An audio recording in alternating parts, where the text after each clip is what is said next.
धैर्य के साथ नियमित रूप से अध्ययन करते रहिए और सर्वदा कुछ न कुछ किसी न किसी का हितार्थ करते रहिए, भला करते रहिए। ईश्वर आपका भी भला करेगा और आपको जो सफलता प्राप्त करना चाहते हो वो सफलता भी मिलेगी। नमस्कार, जय हिंद। मैं हूं आपका दोस्त कवि आदि गणेश। हमने कक्षा 12 की पुस्तक वितान भाग 2 है जो प्रारंभ की है, उसका पहला अध्याय चल रहा है अपना सिल्वर वेडिंग। ठीक है, जोशी साहब का है पहला पार्ट, इसका हमने कल देख लिया था। ये पार्ट बड़ा है इसलिए थोड़ा सा इसको हम पार्ट में कर रहे हैं।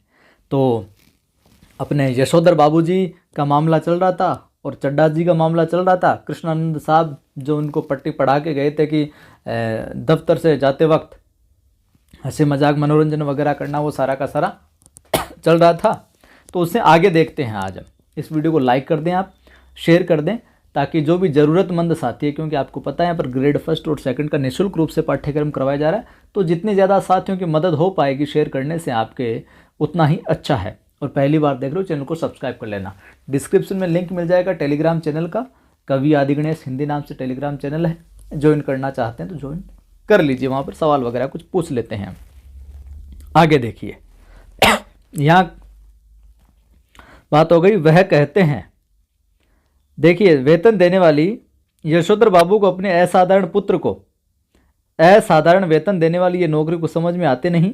आगे कहते हैं, वह कहते हैं, क्या कहते हैं बाबूजी ये, कि 1,500 रुपया तो हमें अब रिटायरमेंट के पास पहुंचकर मिला है। शुरू में ही 1,500 रुपया देने वाली इस नौकरी में ज़रूर कुछ पेच होगा। मतलब इनको लगता है कोई ज़्यादा रुपये वाली नौकरी है तो उसमें क्या कोई ना कोई पंगा है, कोई ना ऊपर की कमाई या कुछ और चक्कर चलता है, वहाँ पर ज़रूर कुछ पेच होगा। यशोधर जी का दूसरा बेटा दूसरी बार आईएएस देने की तैयारी है जो कर रहा है। ठीक है, तो दूसरा सुपुत्र क्या कर रहा है, आईएएस की देने की तैयारी है जो कर रहा है। और यशोधर बाबू के लिए ये समझ सकना असंभव है कि जब यह पिछले साल एलाइड सर्विसेज की सूची में माना काफ़ी नीचे आ गया था, तब इससे ज्वाइन करने से इनकार क्यों कर दिया। ये उनकी बात पल्ले नहीं पड़ रही है। और उनका जो तीसरा बेटा है वो स्कॉलरशिप लेकर अमेरिका चला गया है। तो ये सवाल पूछा जा सकता है, यशोधर साहब का दूसरा बेटा क्या किसकी तैयारी कर रहा है, आईएएस की, और तीसरा बेटा कहाँ चला गया है, अमेरिका। ध्यान में रखना। और उनकी एकमात्र बेटी है। बेटी न केवल तमाम प्रस्तावित वर जो है अस्वीकार करती चली जा रही है, बल्कि डॉक्टर की उच्चतम शिक्षा के लिए स्वयं भी अमेरिका चले जाने की धमकी दे रही है। और एक बेटी है जो भी रिश्ते वगैरह है प्रस्तावित, उनको ठुकराती चली जा रही है, इनकार करती चल रही है, और डॉक्टर की और आगे की पढ़ाई के लिए स्वयं भी अमेरिका चले जाने की धमकी दे रही है, अमेरिका चली जाऊंगी मैं। यशोधर बाबू जहाँ बच्चों की इस तरक्की से खुश तो होते हैं, वहाँ समहाउ ये भी अनुभव करते हैं कि वह खुशहाली भी कैसी जो अपनों में परायापन है जो पैदा कर दे। अपने बच्चों द्वारा गरीब रिश्तेदारों की उपेक्षा उन्हें समहाउ जचते नहीं।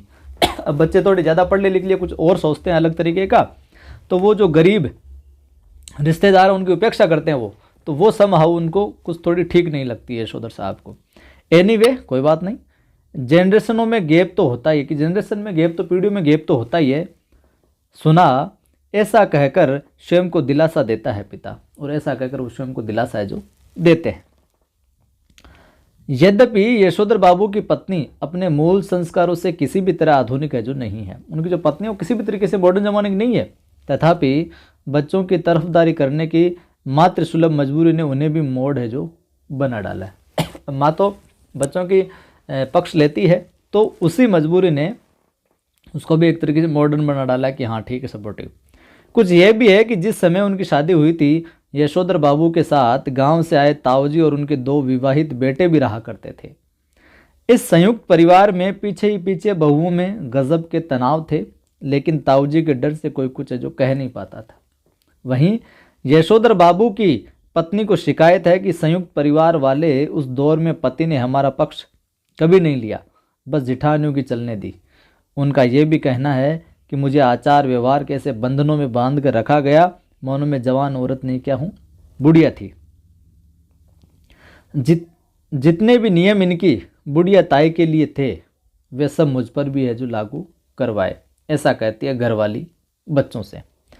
बच्चे उससे सहानुभूति व्यक्त करते हैं फिर वह यशोधर जी से उन्मुख होकर कहती है क्या कि तुम्हारी ये बाबा आदम के ज़माने की बातें हैं ना, मेरे बच्चे नहीं मानते, तो इसमें उनका कोई कसूर नहीं है।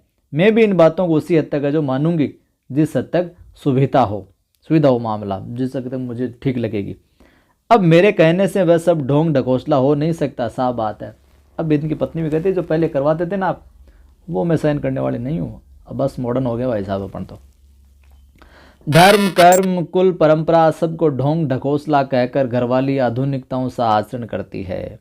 तो यशोधर बाबू सान्याल बुढ़िया चटाई का लहंगा या बूढ़ी मुँह मुआ से लोग करे तमाशे कहकर उसके विद्रोह को मजाक में उड़ा देना है जो चाहते हैं, अनदेखा कर देना चाहते हैं, लेकिन यह स्वीकार करने को बाध्य भी हो जाते हैं कि तमाशा स्वयं उनका बन रहा है यहाँ पर। और जिस जगह किशनदा का क्वार्टर था उसके सामने खड़े होकर एक गहरा निश्वास छोड़ते हुए यशोधर जी ने अपने से पूछा कि क्या ये बेटर नहीं रहता, क्या ये ज़्यादा ठीक नहीं रहता कि किशनदा की तरह घर गृहस्थी का बवाल ही न पाला होता और लाइफ कम्युनिटी के लिए डेडिकेट कर दी जाती, कि लाइफ है जो समाज के लिए है जो समर्पित कर जाती। क्या ये किशनदा की तरह क्या ठीक नहीं रहता? फिर उनका ध्यान इस ओर गया कि बाल जति किशनदा का बुढ़ापा सुखी नहीं रहा, कि उनका बुढ़ापा सुखी नहीं रहा, शायद इसलिए ये ज़रूरी है सब कुछ। उसके तमाम साथियों ने हौज खास ग्रीन पार्क कैलाश कहीं न कहीं ज़मीन ले ली और मकान बनवाया, लेकिन उसने कभी इस ओर ध्यान ही नहीं दिया। रिटायर होने के 6 महीने बाद जब उसे क्वार्टर खाली करना पड़ा तब हद हो गई। उसके द्वारा उपकृत इतने सारे लोगों में से इतने सारे लोगों का भला करने के बावजूद भी एक ने भी उसे अपने यहाँ रखने की जो पेशकश नहीं की। स्वयं यशोधर बाबू उसके सामने ऐसा कोई प्रस्ताव नहीं रख पाए किशनदा के, क्योंकि उस समय उनकी शादी हो चुकी थी और उनके 2 कमरों में क्वार्टर में 3 परिवार रहा करते थे। किशनदा कुछ साल राजेंद्र नगर में किराए का क्वार्टर लेकर रहा और फिर अपने गांव लौट गया, जहां साल भर बाद उसकी मृत्यु हो गई। ज़्यादा पेंशन खा नहीं सका बेचारा, ज़्यादा पेंशन खा नहीं सका, ज़्यादा जीवित नहीं रह सकता, पेंशन का लाभ नहीं ले सका। विचित्र बात यह है कि उसे कोई भी बीमारी नहीं हुई और बस रिटायर होने के बाद मुरझाता सूखता ही चला गया। जब उसके एक बिरादर से मृत्यु का कारण पूछा तब उसने यशोधर बाबू को यही जवाब दिया, जो हुआ होगा, यानी पता नहीं क्या हुआ। जिन लोगों के बाल बच्चे नहीं होते, घर परिवार नहीं होता, उनकी रिटायर होने के बाद जो हुआ होगा उससे भी मौत हो जाती है। कुछ न कुछ ऐसा प्रक्रम। ये जानते हैं यशोधर जी बच्चों का होना भी जरूरी है।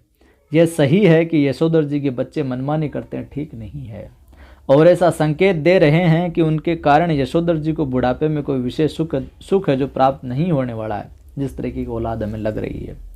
लेकिन यशोधर जी अपने मर्यादा पुरुष किशनदा से जुड़ी सुनी हुई ये बात नहीं भूले हैं कि गधा पचीसी में कोई क्या करता है, इसकी चिंता नहीं करनी चाहिए, क्योंकि बाद में हर आदमी समझदार हो जाता है। तो मर्यादा पुरुष यहाँ पर किसके लिए आया? किशनदा के लिए आया। और कौन कहते हैं, कौन समझते हैं? यशोधर साहब। तो ये सवाल है जो पूछा जा सकता है, ध्यान में रखिएगा। यद्यपि युवा यशोधर को विश्वास नहीं होता, तथापि किशनदा बताते हैं कि किस तरह मैंने जवानी में 50 किस्म की खुरापात यानी शैतानियाँ की है। ककड़ी चुराना, गर्दन मोड़ के मुर्गी मार देना, पीछे की खिड़की से कूदकर सेकंड शो सिनेमा देख आना, कौन से काम ऐसे नहीं है जो तुम्हारे इस किशनदा ने है जो नहीं कर रखे हैं। मतलब सब खुरापातियाँ कर रखी है। जिम्मेदारियाँ सर पर पड़ेगी तब सब अपने ही आप ठीक हो जाएंगे, ये भी किशनदा से विरासत में मिला ही था। किशनदा कहते थे कि जब जिम्मेदारियां पड़ेगी, जब काम का बोझ आएगा, सब ठीक हो जाएगा। मिला हुआ एक फिक्रा है, एक जुमला है, एक बात है जिसे यशोधर बाबू अक्सर अपने बच्चों के प्रसंग में दोहराते हैं। उन्हें कभी कभी लगता है कि अगर मेरे पिता तब नहीं गुजरे हुए होते जब मैं मैट्रिक में था, तो यशोधर के पिता कब गुजरे थे? जब ये मैट्रिक में थे, ध्यान रखना। तो शायद मैं भी गधा 25 के लंबे दौर से गुजरता। जिम्मेदारी सर पर जल्दी पड़ गई तो जल्दी ही जिम्मेदार आदमी बन गया, समझदार आदमी बन गया। जब तक बाप है तब तक मौज कर लें, ये बात यशोधर जी कभी कभी तंजिया कहते हैं, मजाक में कहते हैं तंज कसते हुए, लेकिन कहते हुए उनके चेहरे पर जो मुस्कान खेल जाती है वह बच्चों पर यह प्रकट करती है कि बाप को उनका सनात होना गैर जिम्मेदार होना कुल मिलाकर अच्छा लगता है। यशोधर तंजात जो है ना, तंजते व्यंग्यात्मक रूप से व्यंग्य करते हुए कटाक्ष। यशोधर बाबू कभी कभी मन ही मन स्वीकार करते हैं कि दुनियादारी में बीवी बच्चे उनके अधिक सुलझे हुए हो सकते हैं, लेकिन 2 के 4 करने वाली दुनिया ही उन्हें कहाँ मंजूर है जो उसकी रीत मंजूर करे। दुनियादारी के हिसाब से बच्चों का यह कहना सही हो सकता है कि बब्बा ने डीडीए फ्लैट के लिए पैसा न भर के भयंकर भूल की है, इस प्लॉट में इन्वेस्टमेंट न करके, किंतु समहाउ यशोधर बाबू को किशनदा की यह उक्ति अब भी जचती है कि मूर्ख लोग मकान बनाते हैं और सयाने हैं जो उनमें रहते हैं। जब तक सरकारी नौकरी तब तक सरकारी क्वार्टर, रिटायर होने पर गांव का पुश्तैनी घर। बस यही फिलॉसफी है। गांव का जो पुश्तैनी घर है वो टूट फूट चुका है और उस पर इतने लोगों का हक है कि वहां जाकर बसना, मरम्मत की जिम्मेदारी ओढ़ना और बेकार के झगड़े मोल लेना होगा। इस बात को यशोधर जी भी अच्छी तरह समझते हैं। आपको पता है, जो गांव में पुरानी ज़मीनें हो जाती हैं और जो लोग बहुत सालों से 20, 25, 30 सालों से बाहर रहने लग जाते, तो फिर वहाँ पर और कोई अधिकार कर लेता है, गांव में वो रहने लग जाता, तो फिर जाते हैं तो कि हमारी ज़मीन कोई ज़मीन नहीं भाई साहब, तो वो उस तरह का पंगा भी होता है। फिर बच्चे बहस में जब ये तर्क दोहराते हैं माफ़ करें, बच्चे बहस में जब ये तर्क दोहराते हैं तब उनसे कोई जवाब देते नहीं बनता। उन्होंने हमेशा यही कल्पना की थी और आज भी करते हैं कि उनका कोई लड़का रिटायर होने से पहले सरकारी नौकरी में आ जाएगा और क्वार्टर उनके परिवार के पास है जो बना रहेगा। परिवार है जो क्वार्टर में ही रहेगा, मकान बनाने की और जो आवश्यकता ही नहीं पड़ेगी।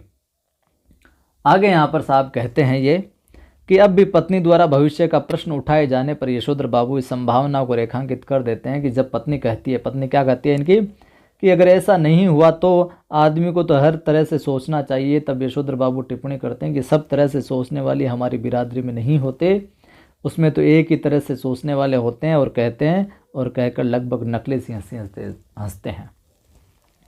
जितना ही इस लोक की जिंदगी यशोधर बाबू को ये नकली हंसी हंसने के लिए बाध्य कर रही है, मतलब उनको मामला सब कुछ इस तरह का लग रहा है नकली सा, उतना ही वह परलोक के बारे में उत्साही होने का यत्न कर रहे हैं। तो उन्होंने बिड़ला मंदिर की ओर तेज कदम बढ़ाए, अब बस ईश्वर की ओर ध्यान में लगने की कोशिश में। तो बिड़ला मंदिर की ओर तेज कदम बढ़ाए, लक्ष्मी नारायण के आगे हाथ जोड़े भगवान के, असीक का फूल चुटिया में खोसा और पीछे से उस प्रांगण में जा पहुंचे जहां एक महात्मा जी गीता पर जो प्रवचन है जो कर रहे थे। असीक का फूल से तात्पर्य यहाँ पर है भगवान के चरणों में चढ़ाए हुआ आशीर्वाद स्वरूप जो फूल होता है वो असीक का, चरण में आशीष का फूल। अफसोस आज प्रवचन सुनने में यशोधर जी का मन है जो लगा नहीं उतना। सच तो यह है कि वह भीतर से बहुत ज़्यादा धार्मिक अथवा कर्मकांडी है नहीं। हाँ, इस संबंध में अपने मर्यादा पुरुष किशनदा द्वारा स्थापित मानक हमेशा उनके सामने रहे। तो ज़्यादातर किन मानकों पर चलते हैं, किन बातों में चलते हैं, तो मर्यादा पुरुष जिसे समझते हैं किशनदा को, उनको फॉलो करते हैं वो। जैसे जैसे उम्र ढल रही है वैसे वैसे वह भी किशनदा की तरह रोज़ मंदिर जाने, संध्या पूजा करने और गीता प्रेस गोरखपुर की किताबें पढ़ने का यत्न करते हैं, प्रयास करने लगे। अगर कभी उनका मन शिकायत करता कि सब मैं लग नहीं पा रहा हूँ, उससे कहते कि भाई लगना चाहिए, तब उससे कहते कि भाई लगना चाहिए। अब तो माया मोह के साथ साथ भगवत भजन को भी कुछ स्थान देना होगा कि नहीं। नई पीढ़ी को देकर राजपाट तुम लग जाओ, बान बट प्रदेश की जो करते हैं जैसा करते हैं करें। अब बेटे सब जो करते हैं ना उनको करने, तुम भगवान के ध्यान में लगो भाई।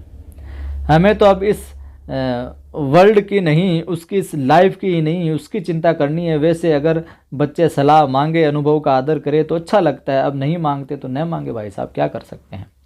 यशोधर बाबू ने फिर अपने को झिड़का कि ये भी क्या हुआ कि मन को समझाने में फिर भटक गए।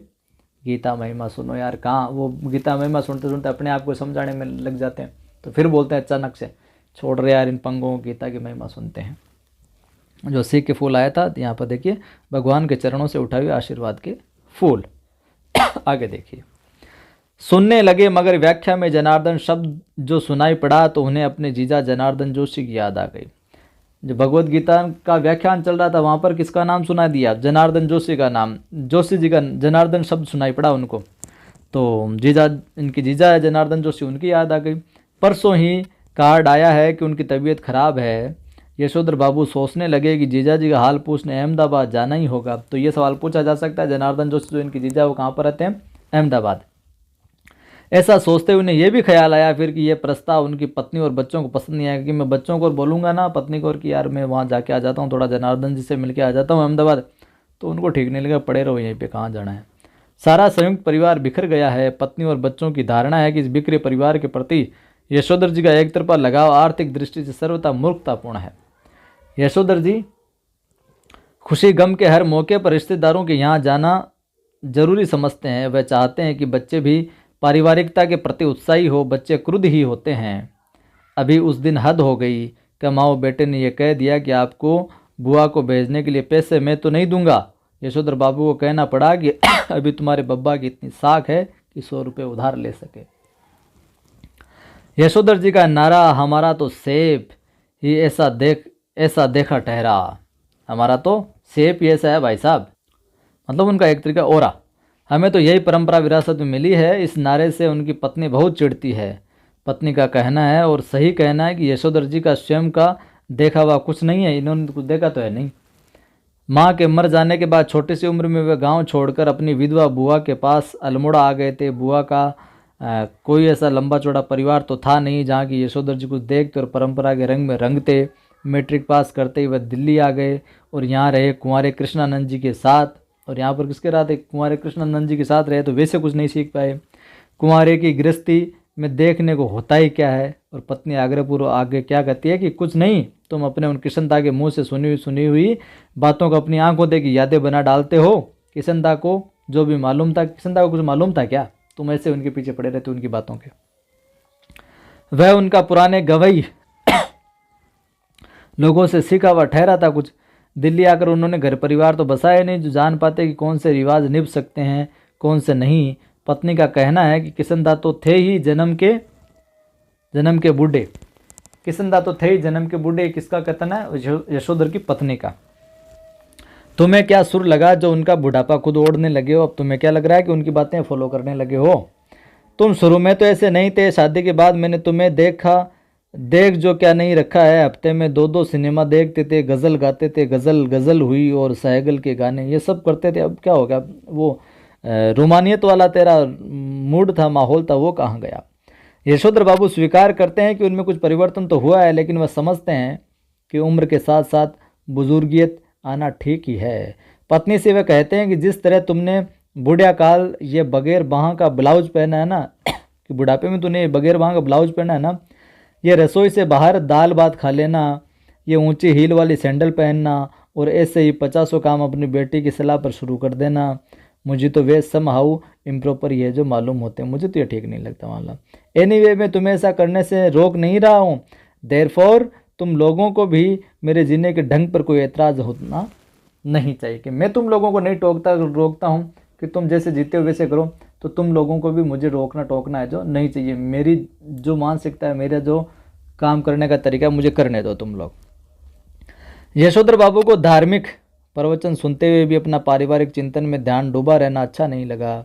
सुबह शाम संध्या करने के बाद जब वह थोड़ा ध्यान लगाने की कोशिश करते, तब भी मन किसी परम सत्ता में नहीं, इसी परिवार में जो उलझा होता। यशोधर जी चाहते हैं कि ध्यान लगाने की सही विधि सीखें, तथा साथ ही वह अपने से भी कहते हैं कि परहैप्स ऐसी चीज़ के लिए रिटायर होने के बाद का समय ही प्रॉपर ठहरा। वानप्रस्थ के लिए प्रेस्क्राइब्ड ठहरी ये चीज़ें। वानप्रस्थ के लिए यशोधर बाबू का अपने पुश्तैनी गांव जाने का इरादा है, रिटायर होकर, फ्रॉम द मेडिंग क्राउड, समझे। ठीक है, तो इस तरह की तमाम बातें यशोधर बाबू पैदाइशी जो बुजुर्गवार किशनदा के शब्दों में उनके ही लहजे में कहा करते हैं, और कहकर उनकी तरह ही वह झेंपी सी झलक नकली सी हंसी है जो हंस देते हैं, थोड़ा सा स्माइल कर देते हैं साहब। तब तक किशनदा दिल्ली में रहे। यशोधर बाबू नित्य नियम से हर दूसरी शाम उनके दरबार में हाजिरी लगाने पहुंचते रहे साहब। जब तक वो रहे उनसे मिलते जुलते रहे ये यशोधर साहब किशनदा से। आगे हम बात करें तो स्वयं किशनदा हर सुबह शहर से लौटते हुए, भ्रमण से लौटते हुए, घूमने फिरने जाकर अपने इस मानस पुत्र के क्वार्टर में झांकना और हेल्दी वेल्दी एंड वाइज बन रहा है। ठीक है। न भाऊ ऐसा कहना भी नहीं भूलते, जब यशोधर बाबू दिल्ली आए तब उनकी सुबह थोड़ी देर से उठने की आदत थी। किशनदा ने उन्हें रोज़ सुबह झकझोर कर उठाना और साथ में शेर पर ले जाना, घुमाने के लिए ले जाना शुरू किया और ये मंत्र दिया कि early to bed and early to rise makes a man healthy and wise. ध्यान में रखना, ये किसका कौन देता है ये एडवाइस? किशनदा देते हैं। क्या? अर्ली टू बेड, जल्दी सो जाओ, जल्दी उठो, बस तभी मामला स्वस्थ रहेगा आपका और तभी ये जो आगे बढ़ोगे। तो जब यशोधर बाबू अलग क्वार्टर में रहने लगे और अपनी गृहस्थी में डूब गए, तब भी किशनदा ने ये देखते रहना जरूरी समझा कि भाऊ यानी बच्चा सवेरे जल्दी उठता है कि नहीं, यानी यशोधर। तो यशोधर बाबू को ये अच्छा लगता था कि कोई उन्हें भाऊ कहता है। तो ये बताइए कि भाऊ किसको कहा जाता था और कौन कहा जाता था, ये सवाल पूछा जा सकता है। तो भाऊ किशनदा कहते थे और किसको कहते थे? यशोधर बाबू का जो कहते थे। ठीक है, ध्यान में रखना, पूछा जा सकता है सवाल। हर सवेरे वह किशनदा से अनुरोध करते क्या अनुरोध करते? कि चाय पीकर जाएं। किशनदा कभी कभी इस अनुरोध की रक्षा कर देते। यशोधर बाबू ने किशनदा को घर और दफ्तर में विभिन्न रूपों में जो देखा है, लेकिन किशनदा की जो छवि उनके मन में बसी हुई है वह सुबह की सैर को निकले किशनदा की है। कुर्ते पजामे के ऊपर ऊनी गाउन पहने, सिर पर गोल विलायती टोपी और पाँव में देसी खड़ाऊ धारण किए हुए और हाथ में कुत्तों को भगाने के लिए एक छड़ी लिए हुए है। तो समय का बहुत महत्व होता है साहब, और समय के मोल को समझो और पढ़ो, ज़िंदगी बदल जाएगी। इसी टाइटल से मैंने मेरा जो दूसरा यूट्यूब चैनल है ना, आदि की आवाज़, आपको पढ़ाई को लेकर कई समस्याएं होती है, तो आदि की आवाज़ दूसरा यूट्यूब चैनल, उस पर थोड़ी देर पहले एक मोटिवेशनल वीडियो डाला है, तो वो जाकर ज़रूर देखिएगा, आपको बहुत अच्छा लगेगा, कुछ नया सीखने को मिलेगा, पढ़ाई के अंदर आपकी गति आएगी। तो एक छड़ी लिए हुए है कुत्तों को भगाने के लिए। आगे देखते हैं। तो जब तक किशनदा दिल्ली में रहे तब तक यशोधर बाबू ने उनके पट्ट शिष्य और उत्साही कार्यकर्ता की भूमिका पूरी निष्ठा से निभाई। किशनदा के चले जाने के बाद उन्होंने ही उनकी कई परंपराओं को जीवित रखने की कोशिश की, मतलब उनकी जो बातें थी, अच्छी बातें, उनको फॉलो करने की, उनको फॉलो करवाने की जो आदत बनी रही।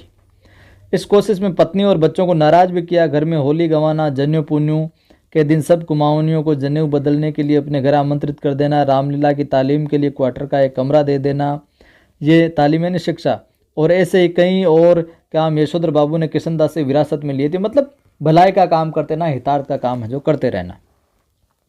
उनकी पत्नी और बच्चों को इन आयोजनों पर होने वाला खर्च और इन आयोजनों में होने वाला शोर दोनों ही सख्त नापसंद थे। बदतर यही कि इन आयोजनों के लिए समाज में भी कोई खास उत्साह है जो रह नहीं गया। अब जितने भी आयोजन वगैरह होते हैं, जितने भी अपने फंक्शन होते हैं, उनके अंदर भी लोग रुचि है जो नहीं लेते हैं उतनी, सब अपने अपने काम में जो घुसे पड़े रहते हैं। ठीक है, आगे देखिए। यशोधर जी चाहते हैं कि उन्हें समाज का सम्मानित बुजुर्ग माना जाए, लेकिन जब समाज ही न हो तो ये पद उन्हें क्यों कर मिले? कि जब समाज नहीं तो सम्मानित बुजुर्ग मानेगा कौन भाई साहब, कहाँ रहेगा? यशोधर जी कहते हैं क्या कि बच्चे मेरा आदर करें और उसी तरह हर बात में मुझसे सलाह लें जिस तरह मैं किशनदा से लिया करता था। वो ऐसा सोचते हैं। यशोधर बाबू डेमोक्रेट बाबू है तो सिल्वर वेडिंग में डेमोक्रेट बाबू है, तो ध्यान में रखना, यह है अपने यशोधर बाबू डेमोक्रेट बाबू है। हरगिज ये दुराग्रह नहीं करना चाहते कि बच्चे उनके कहे को पत्थर की लकीर समझे। लेकिन यह भी क्या हुआ कि पूछा न ताचा कि चलो मत मानो, लेकिन कम से कम पूछ तो ले। जिसके मन में जैसा आया करता रहा। ग्रांटेड तुम्हारी नॉलेज ज़्यादा होगी लेकिन एक्सपीरियंस सही, एक्सपीरियंस तो मानो यार, नॉलेज तुम्हारी ज़्यादा लेकिन अनुभव तो है ही हमें। एक बार पूछ तो लिया करो, ऐसा कहते हैं यशोधर बाबू और बच्चे ये उत्तर देते हैं, बब्बा आप तो हद करते हैं, जो आप जानते ही नहीं आपसे क्यों पूछें। कि बच्चे क्या होते कि आप तो जानते नहीं, आपसे पूछे क्या? छोड़ो ना, आप क्या पूछना वूछना करना है। तो प्रवचन सुनने के बाद यशोधर बाबू सब्जी मंडी गए। यशोधर बाबू को अच्छा लगता अगर उनके बेटे बड़े होने पर अपनी तरफ से ये प्रस्ताव करते कि दूध लाना, राशन लाना, CGHS डिस्पेंसरी से दवा लाना, सदर बाजार जाकर दालें लाना, पहाड़गंज से सब्जी लाना, डिपो से कोयला लाना, ये सब काम छोड़ दें, अब हम जो कर दिया करेंगे। एक आध बार बेटों ने खुद उन्होंने कहा, तब वे एक दूसरे से कहने लगे कि तू क्या कर, तू क्या कर, तू क्यों नहीं करता। भाई आपस में करने लग गए। इतना कोहराम मचा और लड़कों ने एक दूसरे को इतना ज़्यादा बुरा भला कहा कि यशोधर बाबू ने इस विषय को उठाना भी है जो क्या कर दिया, बंद कर दिया। भाई साहब छोड़ो यार, ये लड़ते रहते हैं। जब से बेटा विज्ञापन कंपनी में बड़ी नौकरी पर गया है तब से बच्चों का प्रसंग एक ही वक्तव्य है, बब्बा हमारी समझ में नहीं आता कि इन कामों के लिए आप एक नौकर क्यों नहीं रख लेते। ईजा को भी आराम हो जाएगा, कमाओ बेटा नमक छिड़कते हुए। ये भी कहता है कि नौकर की तनख्वाह है जो मैं दे दूंगा। एक बोलता है कि नौकर की तनख्वाह मैं दे दूंगा, आप नौकरों को रख लो यार, क्या किस पंगे में पड़े हो। तो आज हम इतना ही पढ़ेंगे। आगे का कल वाला ये जो बचा हुआ पार्ट है, तीसरे पार्ट में हम कंप्लीट कर देंगे। कल ये सिल्वर वेडिंग जो पार्ट है जोशी साहब वाला कल है जो कंप्लीट हो जाएगा। लाइक कर दो वीडियो को, शेयर कर दो ताकि जो भी ज़रूरतमंद साथी हो उनकी मदद हो सके। और पहली बार देख रहे हो चैनल को सब्सक्राइब कर बेल आइकन क्लिक कर लो। और आज मोटिवेशनल वीडियो डाला आदि की आवाज़ चैनल पर कि पढ़ाई समय का मोल समझो और पढ़ो, तो वो वीडियो ज़रूर देखिएगा, पूरा देखिएगा और उस चैनल को भी आप सब्सक्राइब कीजिएगा। जय हिंद, फिर मिलता हूँ।